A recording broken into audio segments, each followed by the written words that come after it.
Halo Rebahaners, dimanapun kalian berada, bagaimana kabarnya? Mumpung lagi rame hacker, maka kali ini saya akan memanfaatkan situasi tersebut untuk meraih cuan dengan cara merangkum salah satu film hacker terbaik berjudul Who Am I tahun 2014. Dan tanpa banyak bersunda gurau di awal, langsung saja pasang handsfree, simetriskan posisi rebahan, kencangkan celana dalam, selamat menonton dan cekicrot.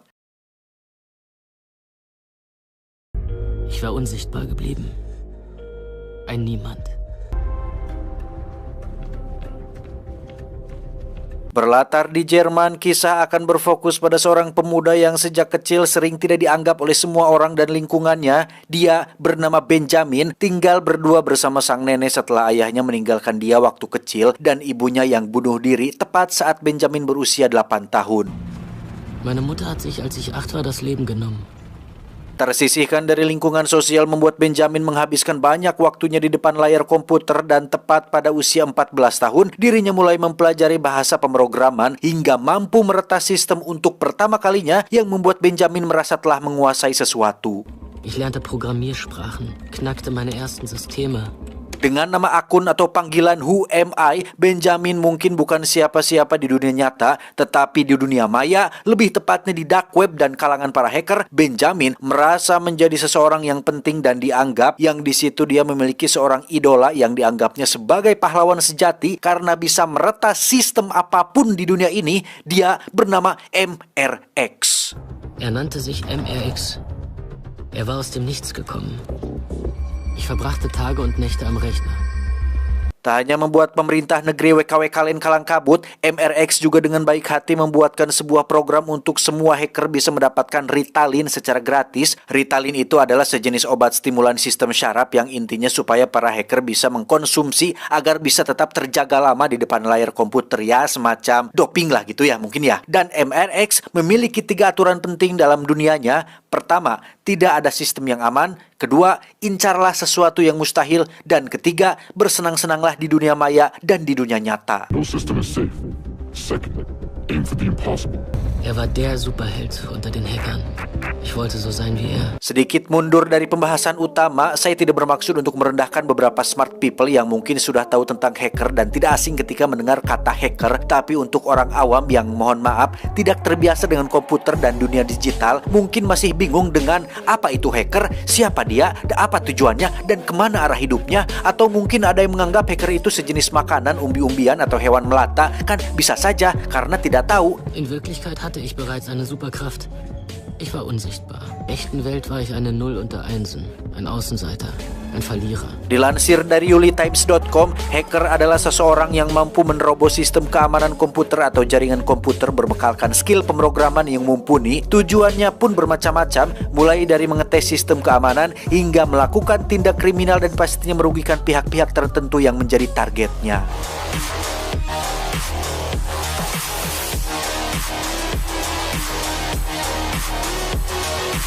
Dan inilah siapa saya. Tidak ada sistem yang aman.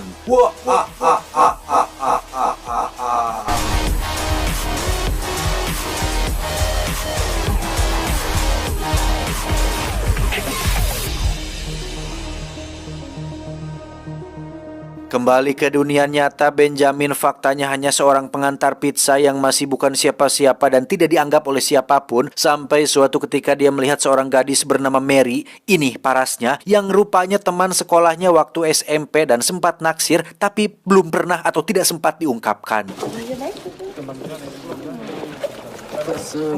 Saat itulah Benjamin tak sengaja mendengar Mary yang sedang punya masalah dengan ujian mata kuliahnya, di mana saat pulang Benjamin berimajinasi apabila dia bisa memanipulasi ujiannya dan membantunya lulus, Mary akan jatuh cinta kepada Benjamin, menikah, punya anak, dan hidup bahagia selamanya. Untuk itu Benjamin pun nekat menerobos kampus tempat Mary kuliah, masuk ke dalam ruangan server utama universitas untuk mendapatkan soal ujiannya. Dan apa hasilnya?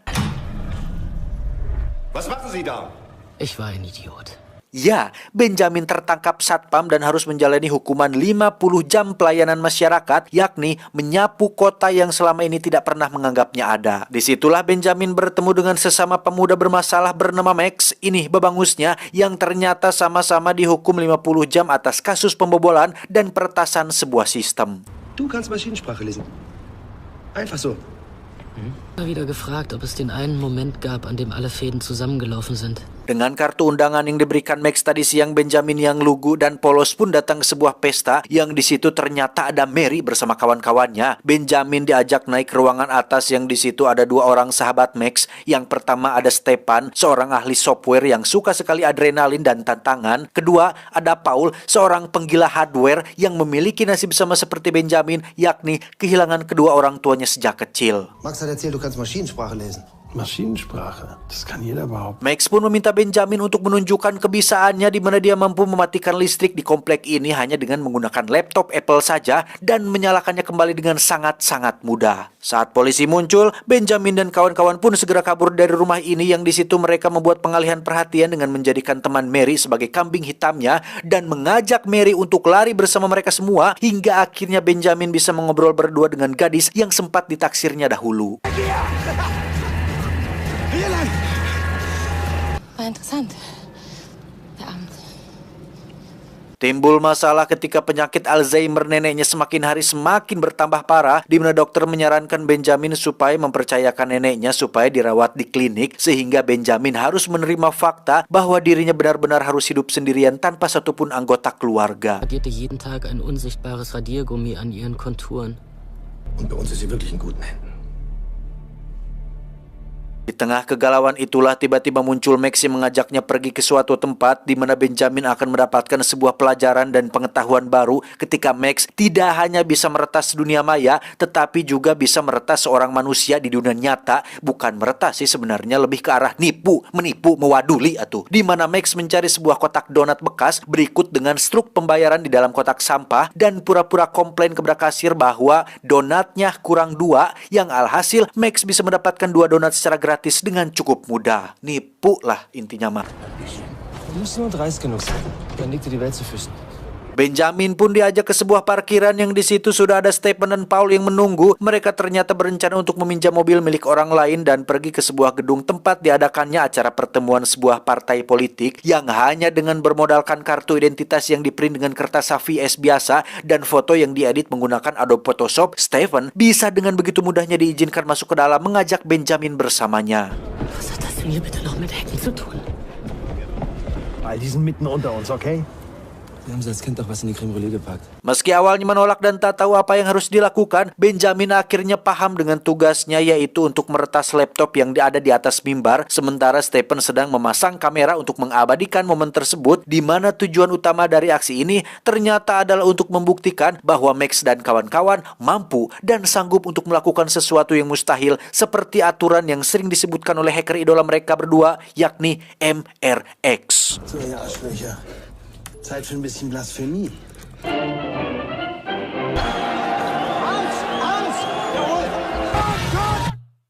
Das war unsere erste gemeinsame Aktion.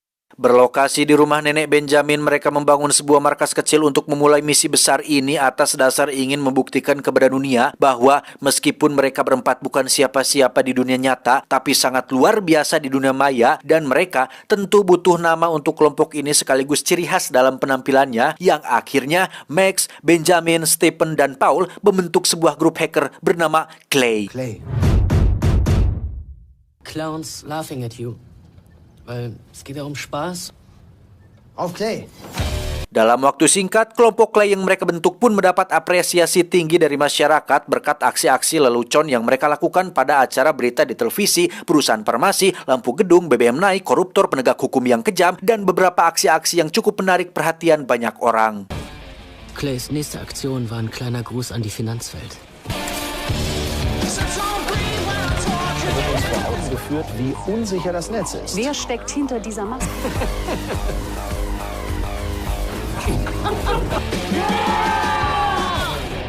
Dan betapa kesalnya Max ketika aksi-aksi keren yang mereka lakukan ternyata tidak cukup populer di kalangan para hacker. Bahkan MRX tidak tahu siapa itu kelompok Clay dan apa itu Clay, seolah mereka tidak ada apa-apanya. Scheißversager!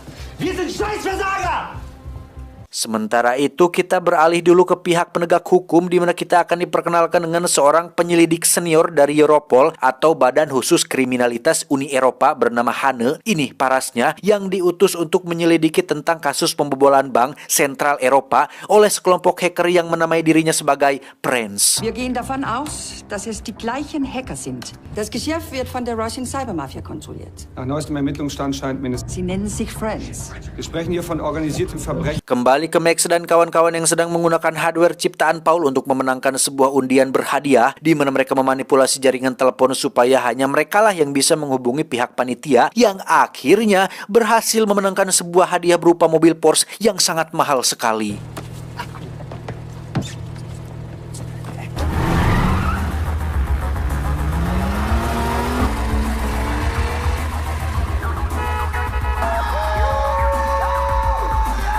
Setelah puas teriak di jalanan, mereka berempat pun mengadakan pesta bersama 3 wanita malam yang di situ Benjamin memilih untuk memisahkan diri dan menggunakan mobil Porsche tersebut untuk menemui dan menarik perhatian Mary supaya terlihat keren. Alih-alih ingin terlihat keren seperti Max yang karismatik, percaya diri dan pandai bercakap, Benjamin justru malah terlihat gugup dan norak tatkala sok-sokan mengajak Mary untuk duduk berdua di mobil hingga akhirnya Benjamin kesal sendiri karena tidak mampu untuk mendapatkan perhatian dari gadis yang disukainya.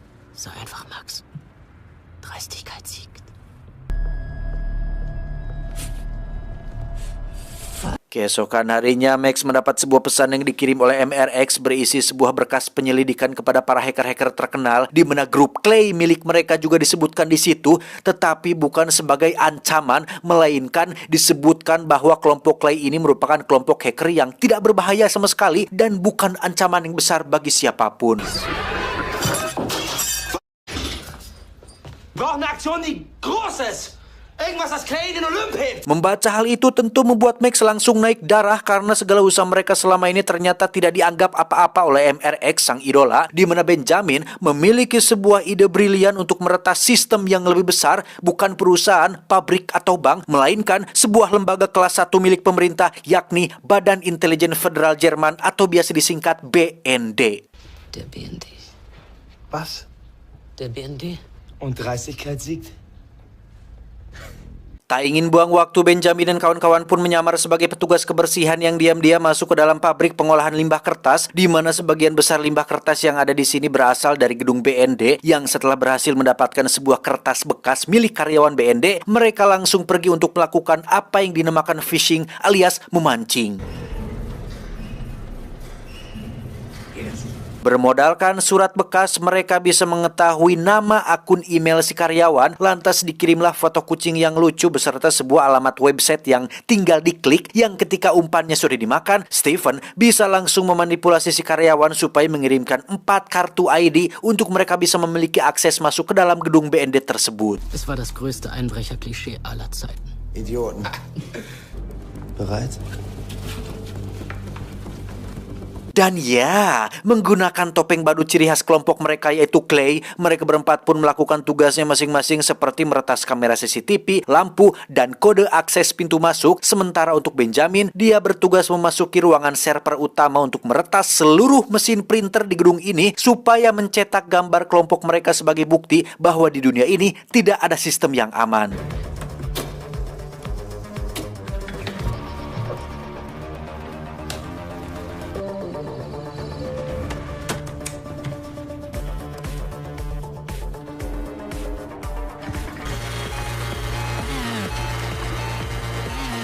Untuk merayakan keberhasilan ini, Benjamin dan kawan-kawan pun pergi ke klub untuk party bersama semua orang, di mana di situ terjadi hal yang cukup menyesakan, khususnya bagi Benjamin ketika melihat Mary, gadis yang disukainya tengah papacokan alias berciuman dengan sahabatnya sendiri, yakni Max, sehingga dia memutuskan untuk langsung pergi dari tempat tersebut saat itu juga.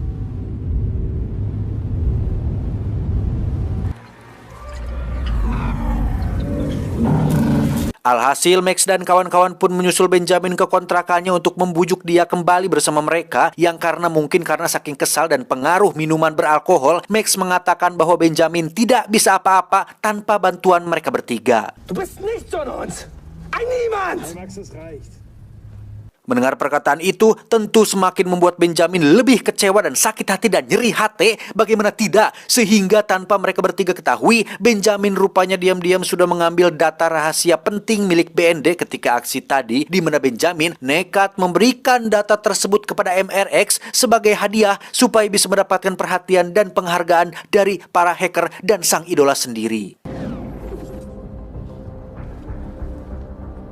Keesokan paginya Benjamin benar-benar dibuat menohok tatkala tindakannya semalam ternyata sudah mengakibatkan seorang hacker tewas dibunuh, di mana hacker tersebut merupakan salah satu hacker yang dibayar oleh BND, ya semacam informan atau mata-mata yang bertugas untuk mencari informasi mengenai para hacker yang terlibat kriminalitas. Nah, data yang Benjamin berikan kepada MRX sudah pasti menyimpan banyak sekali informasi rahasia, termasuk identitas asli si hacker yang tewas ini, di mana MRX rupanya telah menjual data tersebut ke pihak mafia Rusia dan menyuruh mereka tersebut untuk melenyapkan si hacker tersebut supaya tidak ada lagi mata-mata di antara mereka semua. Wir haben gesagt, wir rühren nichts an, wir nehmen nichts mit. Unser Ziel war nur die Drucker. War uns alles klar. MRX hatte die Daten an die Russian Cybermafia. Scheint mit dem Hackerangriff auf den deutschen Geheimdienst letzte Nacht in Verbindung zu stehen. Masalahnya sekarang adalah mereka berempat resmi menjadi buronan semua orang karena dianggap telah menjual data tersebut ke pihak mafia Rusia dan dianggap sebagai penyebab utama kematian si hacker, yang padahal kita semua tahu jika pelaku sebenarnya adalah MRX, sang pengkhianat para hacker. Moritz Lauer, besser bekannt als Krypton. Mann, ich wollt's euch beweisen. Ihr denkt doch, ich bin niemand.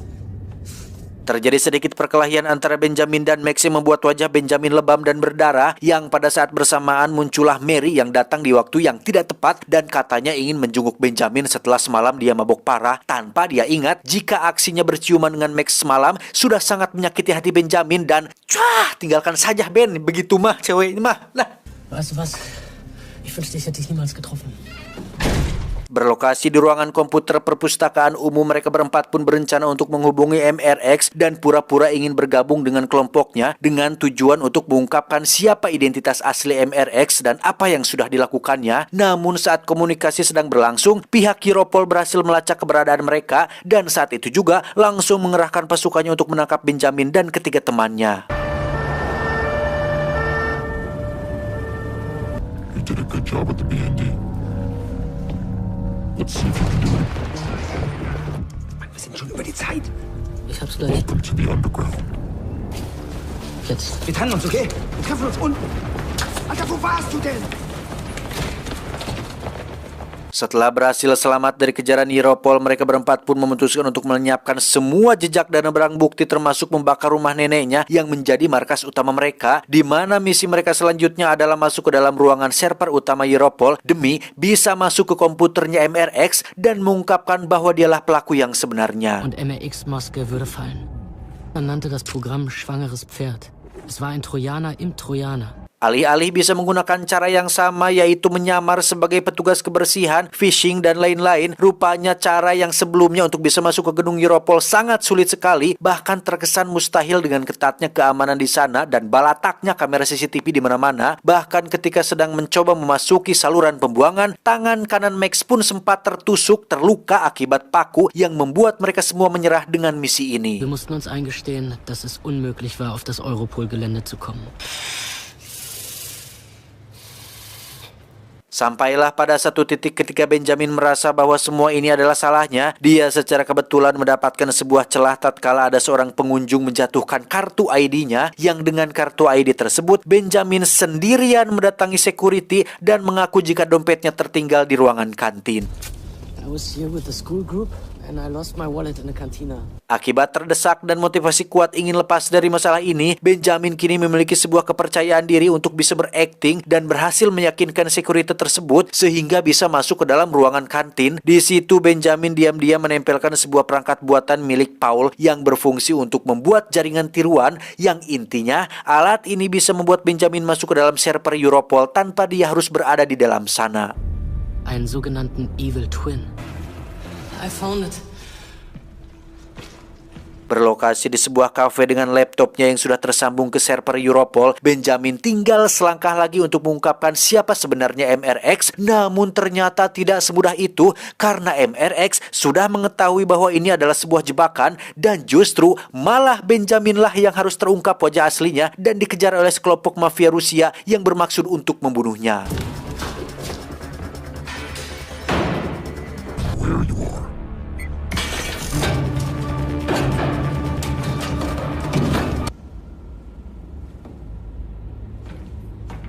Setelah lolos dari mafia Rusia, Benjamin langsung dihadapkan pada fakta yang lebih menyakitkan ketika menemukan Max, Stepan, dan Paul tewas dibunuh di dalam apartemennya. Dan disinilah Benjamin sekarang tepat di hadapan Hanne, sang agen penyelidik, untuk meminta bantuan beliau supaya memberikannya perlindungan saksi agar tidak diburu dan dibunuh oleh oleh para mafia Rusia.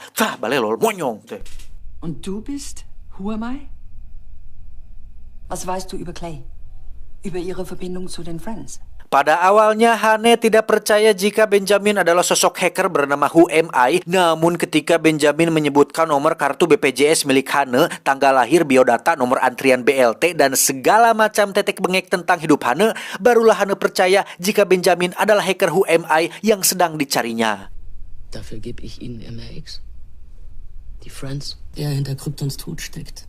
Wir wollten von der Nummer 1 der Fahndungsliste verschwinden. Setelah menceritakan semua kronologinya dari awal, Hanne akhirnya mulai merasa simpati kepada Benjamin dan setuju untuk membantunya mengungkapkan siapa MRX, di mana Benjamin dipersilahkan untuk menggunakan komputer Europol dan diberikan kesempatan kedua untuk bisa mengungkapkan siapa sebenarnya sosok MRX ini. Berbeda dengan sebelumnya, menggunakan server Europol kali ini Benjamin bisa lebih leluasa melakukan apapun di dalam sana, di mana Benjamin menyamar sebagai MRX dan mengakui semua kebusukannya tepat di hadapan semua hacker, sehingga MRX yang asli pastinya akan geram dan terpancing emosi yang membuatnya masuk ke dalam jebakan Batman. It's not even MRX. Who you are? I'm MRX. Let me in. Who the f*** are you?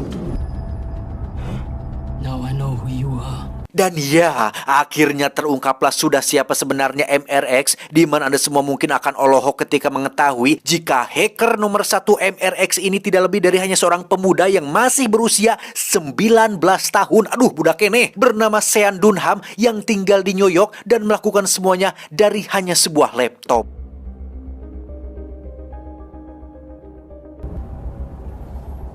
Now we are even. Wie ist sein richtiger Name? Sean Dunham. Setelah MRX tertangkap, Benjamin tentu tidak bisa langsung tenang begitu saja karena masih ada mafia Rusia yang pastinya akan terus memburunya, apalagi setelah mengetahui identitas aslinya. Di mana saat interogasi sedang berlangsung, Hanne melihat bekas luka pada tangan kanan Benjamin yang dari ceritanya tadi, Max sempat tertusuk paku ketika sedang berada di saluran pembuangan. Tapi kenapa kok malah tangan Benjamin yang memiliki bekas lukanya? In ein paar Stunden bist du ein freier Mann.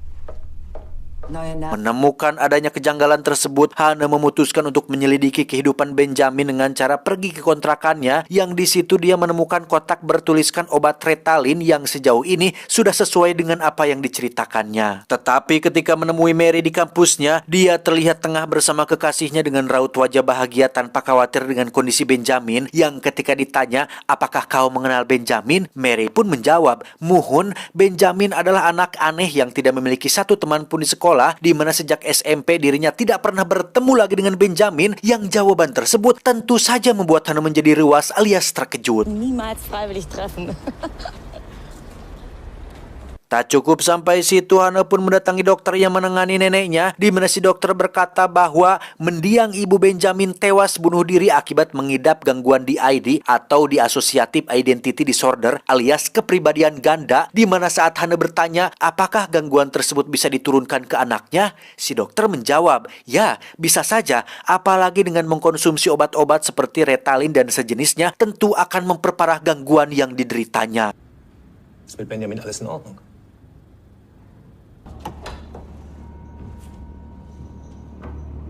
Dari situ Hane akhirnya mulai menemukan fakta sebenarnya di balik sosok Benjamin, di mana saat sudah kembali ke ruang interogasi, Hane pun dengan tegas mengatakan jika Benjamin mengidap kepribadian ganda, di mana Max, Paul, dan Stephen tidak lebih dari hanya sekedar alter ego atau kepribadian ganda yang ada di dalam pikirannya saja. Du hast sie in deiner Fantasie erschaffen. Du bist Stefan. Ole Togen, der ins Gefolge folgt. Sie existieren nicht. Was? Muss groß werden. Alles, was Aufmerksamkeit gibt. Jede Aktion, das warst du. Saat itulah Benjamin langsung terlihat stres dengan apa yang sudah dialaminya, yang memang seseorang dengan gangguan kepribadian ganda tidak akan sadar jika ada kepribadian-kepribadian lain yang ada hidup atau menguasai tubuhnya tanpa disadarkan atau diingatkan oleh orang lain. Kesimpulannya, Benjamin tidak bisa mendapatkan perlindungan saksi akibat sakit alias memiliki gangguan kepribadian, yang memang program perlindungan saksi itu hanya diperuntukkan khusus untuk seseorang atau saksi yang sehat secara mental. Ich weiß nicht.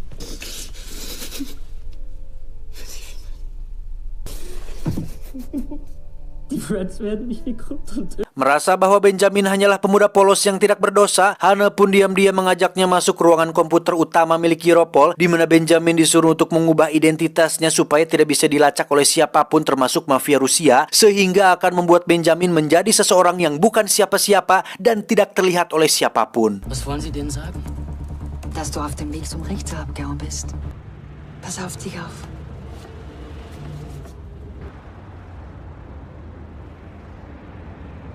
Disinilah Benjamin sekarang di sebuah kapal besar menuju negeri antah berantah, di mana Anda semua yang ada di rumah pasti akan sangat dibuat terkejut ketika melihat Mary, Max, Stephen, dan Paul muncul di sana sebagai seorang manusia yang nyata.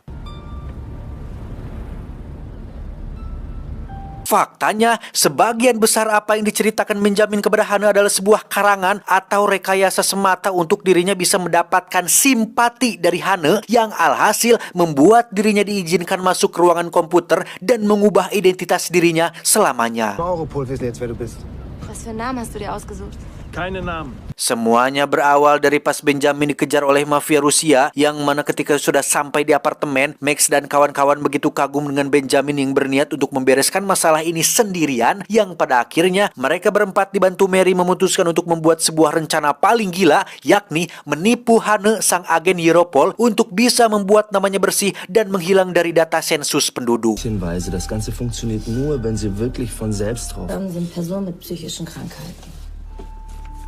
Tidak mudah memang menjalankan rencana ini. Benjamin harus mengalami sakit luar biasa ketika tangannya ditusuk paku untuk membuat bekas luka yang sama dengan Max, di mana bekas luka tersebut akan menjadi titik awal kecurigaan Hane terhadap Benjamin yang memiliki kepribadian ganda. Pada akhirnya, Hane mendapat apa yang dia inginkan, yaitu MRX dan kelompok hackernya bernama Friends, sementara Benjamin kini menjadi seseorang yang bukan siapa-siapa, tapi bisa membuat sesuatu yang luar biasa. Tamat, ending yang cukup meretaskan. Terlepas dari apa yang sedang ramai saat ini, film Who Am I ini benar-benar memiliki sebuah plot twist di dalam plot twist yang pastinya membuat kita semua bertejak kagum dengan apa yang Benjamin lakukan. Skill, kejeniusan, dan kerja sama tim yang mereka tampilkan benar-benar membuat sebuah rencana mustahil menjadi mungkin, walaupun hanya dalam film lah. Tapi alangkah baiknya kita selalu jujur terhadap segala sesuatu, jujur dengan apa yang kita lakukan, supaya tidak ada orang lain atau pihak lain yang merasa dirugikan. Sehingga pesan yang bisa kita ambil dari film ini adalah, barang siapa yang menipu, maka ia tidak termasuk golongan kami. Orang yang berbuat makar dan pengelabuan tepatnya di neraka. Saya John, mewakili direksi yang bertugas, mengucapkan terima kasih dan sampai jumpa di video selanjutnya. Adios. Korek kuping Ariana Grande. Culau. Kok jadi culau? Cuau. Udah ngerokok dulu, ini nggak jelas. Sehat-sehat buat kalian semua. Semangat terus.